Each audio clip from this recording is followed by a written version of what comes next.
Hello everyone, extra knowledge में आपका स्वागत है। यहाँ पर आपको UP TET, C TET, super TET, UGC NET, JRF, PGT व अन्य सभी प्रतियोगी परीक्षाओं से संबंधित प्रैक्टिस सेट मिलेंगे। तो आज हम आपके लिए लाए हैं पीजीटी सोशियोलॉजी का लेक्चर नंबर 9, जिसमें आज समाजशास्त्र के पाश्चात्य विचारक इमाइल दुर्खिम का जो कि पार्ट 5 है। इससे पहले पार्ट 1 में बात की गई है इमाइल दुर्खिम के प्रारंभिक जीवन एवं शिक्षा के बारे में, सामाजिक तथ्य की अवधारणा और समाजशास्त्रीय पद्धति के बारे में बात की गई थी। और जो इनका पार्ट 2 डाला गया उसमें सामूहिक प्रतिनिधित्व, सामाजिक एकता एवं सामूहिक चेतना के बारे में बात की गई है। और पार्ट 3 में श्रम विभाजन और सामाजिक परिवर्तन तथा पार्ट 4 में धर्म की अवधारणा और टोटमवाद के बारे में बात की गई थी। और आज हम चर्चा करेंगे इमाइल दुर्खिम का आत्महत्या का सामाजिक सिद्धांत के बारे में और विसंगति की अवधारणा के बारे में। तो जो आपके पार्ट 4 हो गए हैं, इसका लिंक डिस्क्रिप्शन बॉक्स में दे दिया जाएगा, वहाँ से आप देख लीजिएगा। और अगर आपको इसकी PDF चाहिए तो वो भी आपको लिंक दे दिया जाएगा, आप टेलीग्राम चैनल को ज्वाइन कर लीजिएगा। और अब बात करते हैं कि इमाइल दुर्खिम ने आत्महत्या का जो सामाजिक सिद्धांत दिया है उसमें उन्होंने क्या क्या बातें कही हैं। तो दुर्खिम का आत्महत्या का जो सिद्धांत है ये इनका एक प्रमुख सिद्धांत है, ठीक है। और इन्होंने अपने इस सिद्धांत में, जो कि इनका आत्महत्या का सामाजिक सिद्धांत है, ये इनकी एक पुस्तक है आत्महत्या द सुसाइड, जो कि सन 1897 में प्रकाशित हुई। इस पुस्तक में उन्होंने आत्महत्या का एक समाजशास्त्रीय विश्लेषण किया, ठीक है, क्योंकि अनेक विद्वानों ने जो ये आत्महत्या है इसको व्यक्तिगत कारक माना था, लेकिन इन्होंने जो था इसे सामाजिक कारण माना, ठीक है। तो उसी की इन्होंने इसमें विवेचना की है। आत्महत्या से संबंधित विभिन्न आंकड़ों को एकत्र कर उन्होंने आत्महत्या को एक सामाजिक घटना के रूप में प्रमाणित करने का प्रयास किया है। तो जो दुर्खिम की पुस्तक है आत्महत्या, इसे इन्होंने 3 भागों में बांटा है।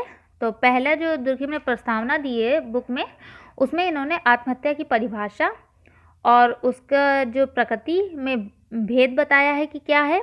दूसरा, इन्होंने पुस्तक का जो प्रथम भाग है इसमें इन्होंने बात किया है कि आत्महत्या के सिद्धांत और उसकी व्याख्या। और पुस्तक के दूसरे भाग में इन्होंने आत्महत्या के सामाजिक कारकों की व्याख्या की है और क्या क्या चीज़ें उत्तरदायी हैं आत्महत्या के लिए, ये इसमें बताया है। और आत्महत्या कितने प्रकार की होती है इसकी बात किया है, ठीक है। और जो पुस्तक का तीसरा भाग है उसमें दुर्खिम ने सामूहिकवादी सिद्धांत की स्थापना करके आत्महत्या के सामाजिक प्रकृति को स्पष्ट किया है। अगर बात की जाए आत्महत्या की, तो आत्महत्या क्या होती है, इसे दुर्खिम स्पष्ट लिखते हैं कि सामान्यतः यह समझा जाता है कि आत्महत्या एक हिंसात्मक कार्य है जिसमें कुछ शारीरिक शक्ति का प्रयोग करके परिणाम किया जाता है, पर यह भी हो सकता है कि एक विशुद्ध नकारात्मक मनोवृत्ति या केवल कार्य निवृत्त से भी वह परिणाम हो सकता है। उदाहरण के लिए, खाना खाने से इनकार करना या खाना नहीं खाना भी उतना ही आत्मघाती हो सकता है जितना कि एक चाकू या पिस्तौल से स्वयं को आत्मविनाश करना। आत्महत्या को परिभाषित करते हुए दुर्खिम लिखते हैं, आत्महत्या शब्द मृत्यु की उन समस्त घटनाओं के लिए प्रयुक्त किया जाता है जो स्वयं मरने वाले की सकारात्मक या नकारात्मक क्रिया का प्रत्यक्ष व अप्रत्यक्ष परिणाम होता है, जिसका भावी परिणाम मृत्यु है वह जानता है। तो इसमें ये बात की गई है कि जो दुर्खिम ने कहा है कि ऐसा कोई मृत्यु या कोई आत्मविनाश के लिए जानबूझकर किया गया कोई कार्य, मतलब वो उस बारे में जानता है कि इसका हमें परिणाम क्या होगा, और अगर वो ऐसा करता है तो उसे ही इन्होंने आत्महत्या कहा है। इस प्रकार दुर्खिम कहते हैं कि आत्महत्या में व्यक्ति यह निश्चित कर लेता है कि उसे अपना जीवन त्यागना है। अतः वैज्ञानिक दृष्टिकोण से आत्महत्या उसे कहेंगे जिसमें व्यक्ति द्वारा जीवन की त्याग करने की इच्छा निहित हो। इस प्रकार आत्महत्या अपनी इच्छा या जानबूझकर आत्महनन करने वाली क्रिया का नाम है।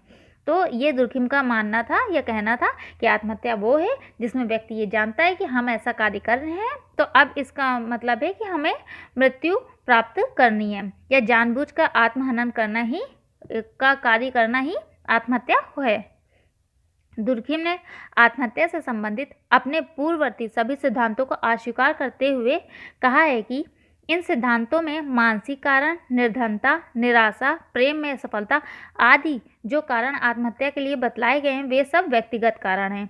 इनके आधार पर आत्महत्या की वास्तविक व्याख्या संभव नहीं है। समाज या समूह व्यक्ति पर अस्वस्थ दबाव डालता है जिसके कारण व्यक्ति के मन में आत्महत्या के अनुकूल भावनाएं उत्पन्न होती हैं। तो मतलब इन्होंने जो था वो व्यक्तिगत कारणों को नकारा है कि व्यक्तिगत कारण आत्महत्या के लिए उत्तरदायी ना होकर सामाजिक कारण उत्तरदायी होते हैं। जैसे कि इन्होंने बताया कि आत्महत्या व्यक्तिगत कारकों या कारणों की उपज नहीं होती है। तो दुर्खिम ने जो कि आत्महत्या को एक व्यक्तिगत घटना ना मान के इन्होंने सामाजिक घटना माना है। अनेक विद्वान यह मानते हैं कि आत्महत्या की घटना जो होती है वो पागलपन या एकोन्माद से घनिष्ठ संबंधित होती है, परंतु दुर्खिम ने अनेक आंकड़ों की सहायता से यह स्पष्ट करने का प्रयास किया है कि पागलपन या एकोन्माद आत्महत्या की वास्तविक कारण नहीं है। अनेक विद्वानों ने आत्महत्या के संबंध में प्रजाति और वंशानुक्रम को भी महत्वपूर्ण माना है, परंतु दुर्खिम इससे सहमत नहीं है। जैसे इतना ही नहीं, अनेक भौगोलिकवादियों का मत है कि आत्महत्याएं भौगोलिक परिस्थितियों जैसे तापमान, समय, मौसम व जलवायु आदि से प्रभावित होने के कारण होती हैं। लेकिन दुर्खिम इन सब चीज़ों से सहमत नहीं है। वो मानते हैं कि आत्महत्या जो होती है वो मूल रूप से सामाजिक घटना होती है। अतः दुर्खिम ने बताया है कि वास्तविकता तो यह है कि आत्महत्या की जो प्रकृति होती है वो सामाजिक होती है, और इसी आधार पर आत्महत्या के सामाजिक तत्व या कारक बताए गए हैं। जैसे दुर्खिम के अनुसार सामाजिक समूह व्यक्ति पर जो दबाव डालता है वो दो प्रकार के होते हैं, एक स्वस्थ दबाव डालता है, एक अस्वस्थ दबाव डालता है। ठीक है, तो जो ये आपका स्वस्थ दबाव होता है ये सामाजिक प्राणी के रूप में एक व्यक्ति की जो होती हैं अनेक मानसिक, शारीरिक, आर्थिक, सामाजिक आवश्यकताएं होती हैं जिन्हें वह दूसरों की सहायता से पूर्ण कर सकता है। इस प्रकार ये आवश्यकताएं समाज के सभी सदस्यों को एक दूसरे को बांधती हैं और यह बंधन या दबाव प्रत्येक व्यक्ति पर रहता है। इसके फलस्वरूप सभी व्यक्ति की आवश्यकताएं की पूर्ति सुगमता से होती रहती है और व्यक्ति जीवन जीने में आनंद आता है। ये समाज पे व्यक्ति पर स्वस्थ दबाव डालता है, क्योंकि व्यक्ति पे जब उनकी सारी चीज़ें अनुकूल होंगी, हर परिस्थितियाँ अनुकूल होंगी, हर जीवन उनका एकदम स्मूथ तरीके से चलेगा, तो एक स्वस्थ दबाव होगा तो उन्हें कोई भी प्रेशर नहीं होगा, तो वो जो होते हैं आत्महत्या के बारे में सोच भी नहीं सकते। लेकिन जब इसके ही विपरीत अस्वस्थ दबाव समाज का पड़ता है, जैसे कि स्वस्थ दबाव के विपरीत समाज या समूह पर व्यक्ति के समक्ष ऐसी परिस्थितियां पैदा करता है जो व्यक्ति के सामूहिक जीवन को उखाड़ देती हैं और व्यक्ति यह सोचने लगता है कि संपूर्ण विश्व में उसका अपना कोई स्थान नहीं है। यह समाज व्यक्ति के व्यक्तित्व को इस सीमा तक निकल सकता है कि उसकी अपनी अलग पहचान ही ना हो। तब व्यक्ति वही करता है जैसा समाज चाहता है। ठीक है, यह व्यक्ति पर समाज पर अस्वस्थ दबाव है। अस्वस्थ दबाव के फलस्वरूप ही व्यक्ति आत्महत्या करता है। एक व्यक्ति अपना परिवार है, परिवार में उसके पति पत्नी, माता पिता हैं और जो उसे चाहते हैं। दिन भर कार्य करने के पश्चात वह घर की ओर दौड़ता है, फिर उसकी पत्नी उसकी राह देखती, बच्चे उससे प्रेम करते, माता पिता उसे स्नेह प्रदान करते। यह स्थिति उसके जीवन को आनंददायक बना देती है।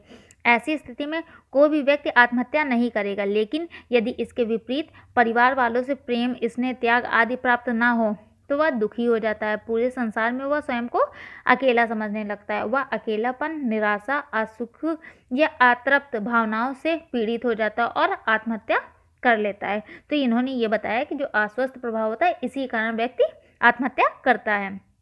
आत्महत्या संबंधी अनेक विचारों को पुष्ट करने के लिए दुर्खिम ने फ्रांस, इटली, ब्रिटेन आदि देशों की यात्रा कर इस संबंध में काफ़ी मात्रा में आंकड़े एकत्रित किए और इन आंकड़ों के आधार पर इन्होंने कई निष्कर्ष निकाले कि जो आत्महत्या की दर है वो हर वर्ष लगभग समान होती है। ठीक है, मतलब एक सी रहती है।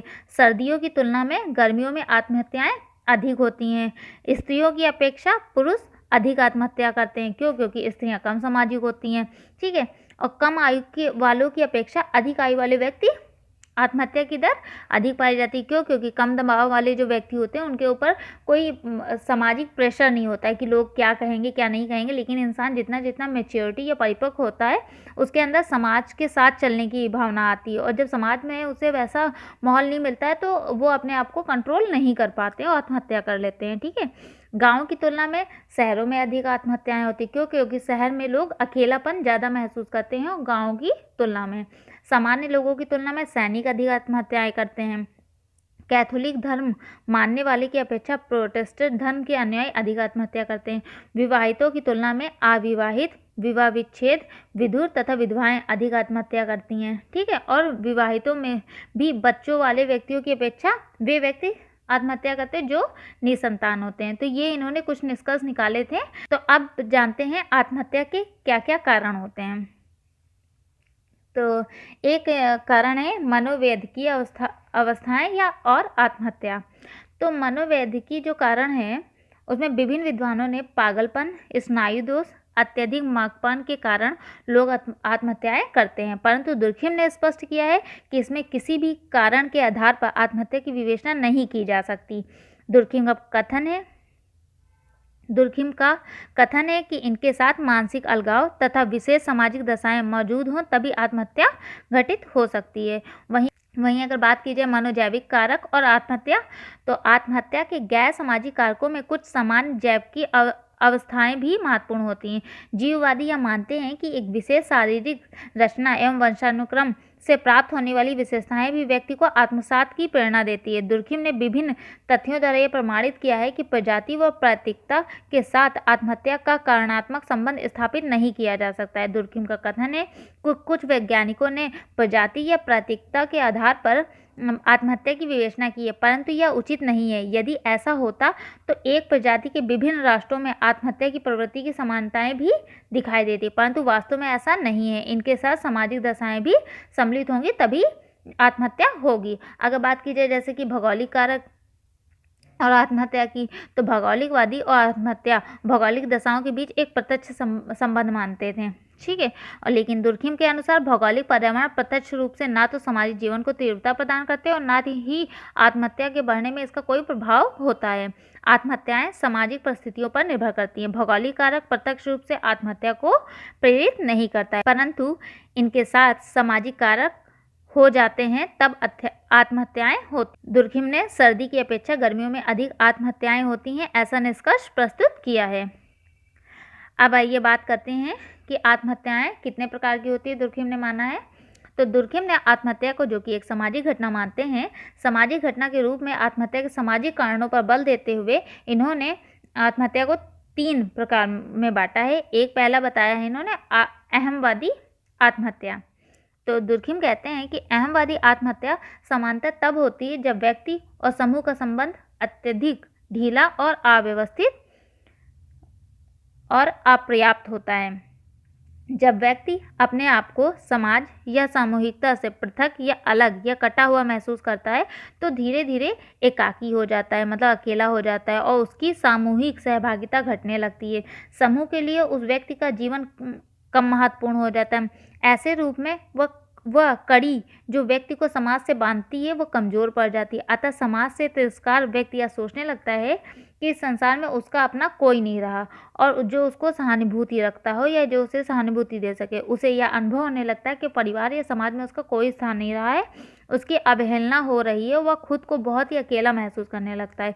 यह परिस्थिति व्यक्ति के अहम को आघात पहुँचाती है और इस आघात से व्यक्ति जो होता है अधिक ज़्यादा जब आघात उसे पहुंचती है तो वो आत्महत्या कर लेता है। वर्तमान समय में इस प्रकार की आत्महत्याएं अधिक देखने को मिलती हैं। या बहुत ही मतलब छोटे शब्दों में कहें तो अहमवादी जो आत्महत्या होती है वो इस प्रकार की आत्महत्या व्यक्ति तब करता है जब वो संसार में अपने आप को अत्यंत अकेला महसूस करता है। तो ये आपकी अहमवादी आत्महत्या होगी। वहीं जो बताया दुर्खिम ने दूसरी परार्थवादी आत्महत्या, तो परार्थवादी आत्महत्या अहमवादी आत्महत्या का बिल्कुल विपरीत होता है। इस तरह की आत्महत्या व्यक्ति स्वयं के लिए नहीं अपितु समाज के लिए करता है। दुर्खिम के मत के अनुसार परार्थवादी आत्महत्याएं उन समाजों में पाई जाती हैं जहां सामाजिक एकीकरण की भावना आवश्यकता से अधिक गहन होती है। सामाजिक एकीकरण की अधिकता के कारण स्वयं व्यक्ति के व्यक्तित्व का कोई मोल नहीं रहता है, केवल समाज ही उसके प्रत्येक क्रिया का निर्देशक होती है। व्यक्ति एक यंत्र की तरह कार्य करने लगता है। ऐसी स्थिति में व्यक्ति जो सोचता है करता है वह सब समाज के अनुकूल ही करता है, ठीक है, और समाज या समूह के लिए बलिदान भी कर देता है और कई संघर्ष भी करता है। ऐसी आत्महत्या को दुर्खिम ने परार्थवादी आत्महत्या की संज्ञा दी है। जैसे भगत सिंह, चंद्रशेखर आज़ाद, सुभाष चंद्र बोस, सैकड़ों स्वतंत्र सेनानी जिन्होंने अपने देश के बलिदान किया, वे सभी इस श्रेणी के अंतर्गत आएंगे। इस प्रकार जो परार्थवादी आत्महत्या है इसे अगर समझेंगे तो ये जो आत्महत्या होती है जब व्यक्ति का समाज या समूह के साथ इतना घनिष्ठ संबंध हो जाता है कि व्यक्ति का व्यक्तित्व समाज में घुल मिल जाता है तो वो ऐसी स्थिति में व्यक्ति अपने समूह या समाज के लिए आत्मबलि जो देता है उसे ही परार्थवादी आत्महत्या कहेंगे। ठीक है। तो ये इसमें ये बात की गई है, जैसे कि भारत में सती प्रथा को मान लिया जाए, ठीक है, तो ये भी एक तरह से मध्यकाल में भारतीय स्त्री जो जौहर करती थी, तो ये सब चीज़ें आपकी परार्थवादी आत्महत्या के अंतर्गत आएंगी। वहीं परार्थवादी आत्महत्या की प्रकृति को अधिक स्पष्ट करने के लिए दुर्खिम ने इनके 3 प्रमुख प्रकारों की विवेचना की है। एक अनिवार्य परार्थवादी आत्महत्या, और दूसरी ऐच्छिक परार्थवादी आत्महत्या, और तीसरी बताया था उग्र परार्थवादी आत्महत्या। ठीक है, तो यहाँ पे हम इसे दे नहीं पाए हैं, लिख नहीं पाए हैं, लेकिन इसे समझ लीजिए। तो ये 3 प्रकार की परार्थवादी आत्महत्या के अंतर्गत इन्हें 3 भागों में बांट दिया था। तो जो अनिवार्य परमार्थी आत्महत्या थी या परार्थवादी आत्महत्या थी, ये आत्महत्या जो थी, इसके अनुसार जब व्यक्ति सामाजिक या धार्मिक कर्तव्य के रूप में आत्महत्या करता है, या जब उसे ऐसा करना जरूरी हो जाता है, जो इस प्रकार की आत्महत्या को अनिवार्य कहा जाए, तो इस प्रकार की आत्महत्या घटित होती है। ठीक है, जैसे कि आदिम या जनजातीय समाजों में पुरुष द्वारा वृद्धावस्था या रोगावस्था की स्थिति में आत्महत्या, पति की मृत्यु पर पत्नी द्वारा आत्महत्या, या मुखिया की मृत्यु पर नौकर या न्यायी द्वारा की गई आत्महत्या जो होगी, वो अनिवार्य परार्थवादी आत्महत्या कही जाएगी, क्योंकि ऐसा उन्हें करना पड़ेगा। ठीक है, ये सब चीज़ें पहले थी, जैसे सती प्रथा हो गया, तो ये ऐसा करना अनिवार्य था, तो ये अनिवार्य परार्थवादी आत्महत्या कही जाएगी। वहीं जो दूसरा डिवाइड किया था, ऐच्छिक परार्थवादी आत्महत्या, तो इस प्रकार की जो आत्महत्या थी, इसमें व्यक्ति की जो आत्महत्या में व्यक्ति आत्महत्या करने के लिए समाज द्वारा विवश नहीं किया जाता था, बल्कि आत्महत्या करना या ना करना व्यक्ति की इच्छा पे काफ़ी हद तक निर्भर होता था। और भी अगर इस पर शब्दों में बात करें, तो जब व्यक्ति परार्थ के लिए अपनी इच्छा के अनुरूप आत्महत्या करता है, तो उसे ऐच्छिक परार्थवादी आत्महत्या कहा जाएगा। उदाहरण के लिए अगर बात करें, तो यदि किसी व्यक्ति ने कोई ऐसा निंदनीय या घृणित कार्य किया है जिससे समूह विशेषकर उस परिवार का सर नीचा हो रहा है, तो वह व्यक्ति ऐसा अनुभव करने लगता है कि वह उस समूह या परिवार की जो है उसे आत्महत्या की मांग कर रहा है, और ऐसी अवस्था में व्यक्ति यह सोचकर आत्महत्या की ओर प्रवृत्त हो जाता है और आत्महत्या कर लेता है। तो ये जो आत्महत्या होगी वो ऐच्छिक परार्थवादी आत्महत्या कही जाएगी। वहीं जो तीसरी इन्होंने डिवाइड की थी, उग्र परार्थवादी आत्महत्या, तो ये जो तीसरी इनकी आत्महत्या इन्होंने बताई, इस प्रकार की आत्महत्या ना तो किसी सामाजिक दबाव के कारण होती है और ना ही कोई खोई हुई नैतिक या सामाजिक प्रतिष्ठा पुनः प्राप्त करने के लिए की जाती है, बल्कि दुर्खिम ने स्वयं कहा है कि इस प्रकार की आत्महत्या में व्यक्ति बलिदान का संपूर्ण सुख या आनंद प्राप्त करने के लिए अपने आप को मार डालता है, क्योंकि कोई विशेष कारण ना होते हुए संसार से छुटकारा पाना एक प्रशंसनीय माना जाता है। तो ये इस प्रकार की आत्महत्या की जाती है।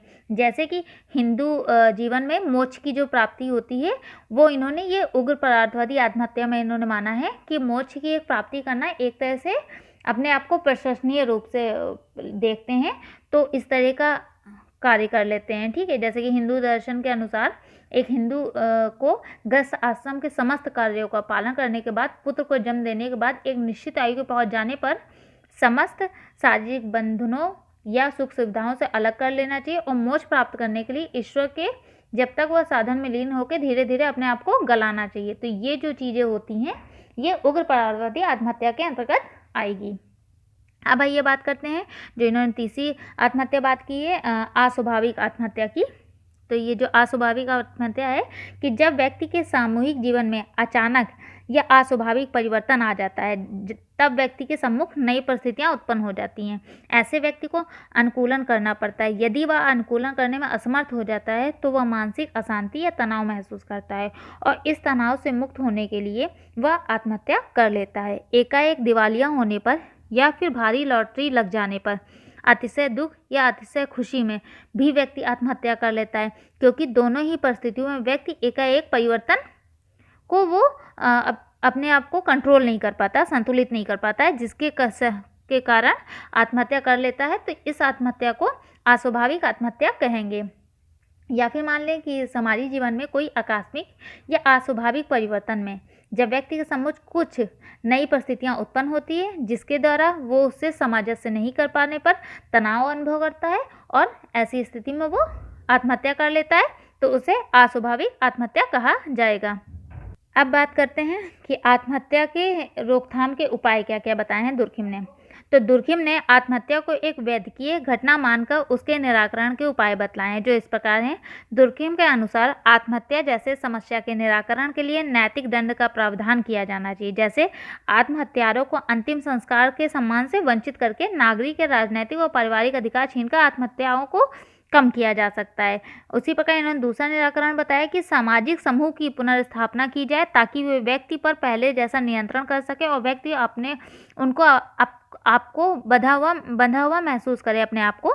ठीक है, दुर्खिम के विचारों से आधुनिक समाज में व्यावसायिक समूह की ही इस कार्य को कर सकते हैं, परंतु व्यावसायिक समूह का नियंत्रण और उसके साथ व्यक्ति का तादात्म्य तभी संभव हो सकता है जब उसे संगठित किया जाए, ताकि ये समूह अपने सदस्यों की वैद्यकीय परिस्थितियों का शिकार होने से बचेंगे और ये व्यावसायिक समूह ये विशिष्ट नैतिक अनुशासन की स्थापना भी करेंगे। इसके अलावा अन्य कोई संस्था नहीं कर सकती। और इन्होंने तीसरा बताया कि दुर्खिम के अनुसार स्त्री पुरुष की मनोवैज्ञानिक असमानता को कम करके वैवाहिक क्षेत्र में आदर्शहीन आत्महत्या को रोका जा सकता है। और चौथा इन्होंने निराकरण बताया कि दुर्खिम ने व्यवहारिक समाजशास्त्र की महत्ता को प्रतिपादित करते हुए कहा है कि समस्या की प्रकृति और स्रोत का तथा उसके समाधान के लक्षणों और प्रयोग का ज्ञान प्राप्त करने के पश्चात पूर्ण शक्ति के साथ कार्य में जुट जाना ही श्रेयस्कर है। आत्महत्याओं की वृद्धि में जिन वैद्यकीय परिस्थितियों के कारण हुई है उनका उपचार किया जाना चाहिए। तो अब बात करते हैं दुर्खिम के आत्महत्या के सिद्धांत का मूल्यांकन। तो दुर्खिम के आत्महत्या संबंधी विचार उनके सैद्धांतिक एवं पद्धति शास्त्रीय मान्यताओं के अनुपम कृति है। दुर्खिम ने व्यक्तित्व तथ्य को सामाजिक तथ्य से प्रमाणित करने के लिए अथक प्रयास किया है, परंतु केवल आंकड़ों के आधार पर इस जटिल तथ्य की व्याख्या करना उतना सरल नहीं है जैसा कि दुर्खिम ने किया है। जिस विषय पर जिल बोर्ड ने लिखा है कि आत्महत्या की सांख्यिकी आंकड़ों को जिस प्रकार संकलित किया जा सकता है वह बहुत कम विश्वसनीय है। दुर्खिम ने मानव की जैविकीय व व्यक्तित्व प्रेरणा को इतना अधिक उपेक्षा की है जिससे इनकी जो विवेचना है वो कहीं ना कहीं संदेह स्पष्ट हो गई है, परंतु इसके बावजूद दुर्खिम का आत्महत्या का सिद्धांत अत्यधिक महत्वपूर्ण है। जैसा कि वर्मा ने लिखा है कि दुर्खिम का यह ग्रंथ न केवल आत्महत्या की विवेचना करता है अपितु समाजशास्त्र में अनेक समस्याओं के पर भी प्रकाश डालता है। तो ये था दुर्खिम का आत्महत्या का सिद्धांत, जिसमें बात की आत्महत्या क्या होती है, आत्महत्या को इन्होंने सामाजिक कारण माना है, क्यों माना है, उसके बाद किया आत्महत्या कितने प्रकार की होती है, आत्महत्या करने का क्या क्या रीज़न होते हैं, उसका क्या क्या निराकरण है और उनका मूल्यांकन के बारे में जाना। अब बात करते हैं जो कि दुर्खिम का सिद्धांत है विसंगति की अवधारणा या विचलन। ठीक है, तो ये क्या होता है।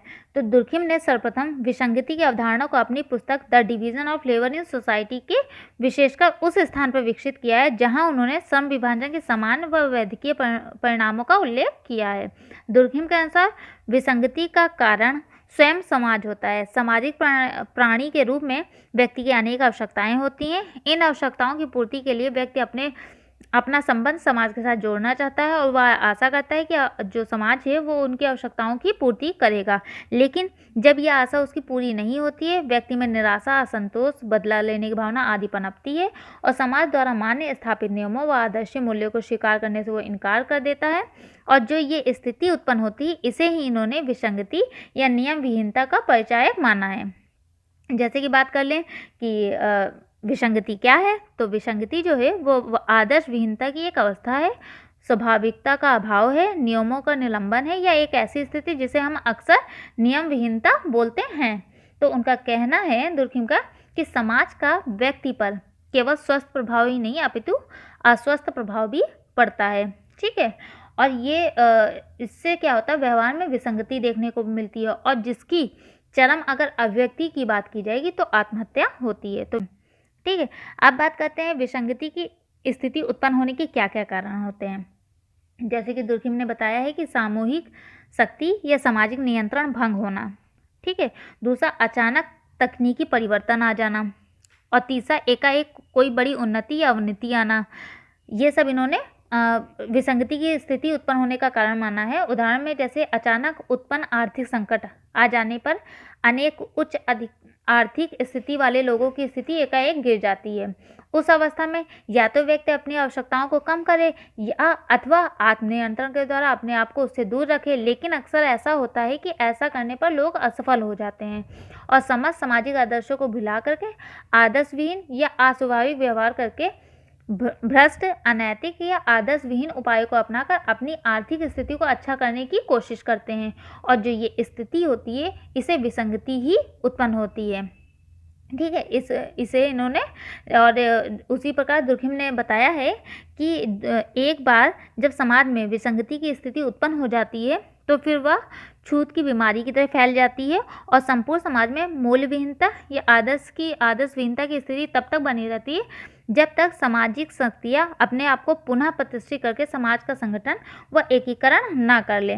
तो इन्होंने बताया है कि जैसे कि वास्तव में विसंगति की जो स्थिति होती है प्रत्येक व्यक्ति में अपने मनमाने ढंग से अपनी आशाओं, अभिलाषाओं, आवश्यकताओं की अधिकतम पूर्ति करने में जुट जाता है, और ऐसा करते हुए ना तो उसे समाज की परवाह होती है, ना ही लोकलाज या लोक निंदा की, और वह सामाजिक आदर्श या मूल्यों के लिए अपने स्वार्थ को बढ़ाता चला जाता है, और अपने स्वार्थों की संतुष्टि के लिए अपना व्यक्तिगत मूल्य ही सर्वोपरि रखता है, और वह किसी भी प्रकार के नियंत्रण व आदर्श को स्वीकार नहीं करता है, तथा अपनी आशाओं या आवश्यकताओं को इतना अधिक बढ़ा लेता है कि व्यक्तिगत दायरे से निकलकर अपनी समाज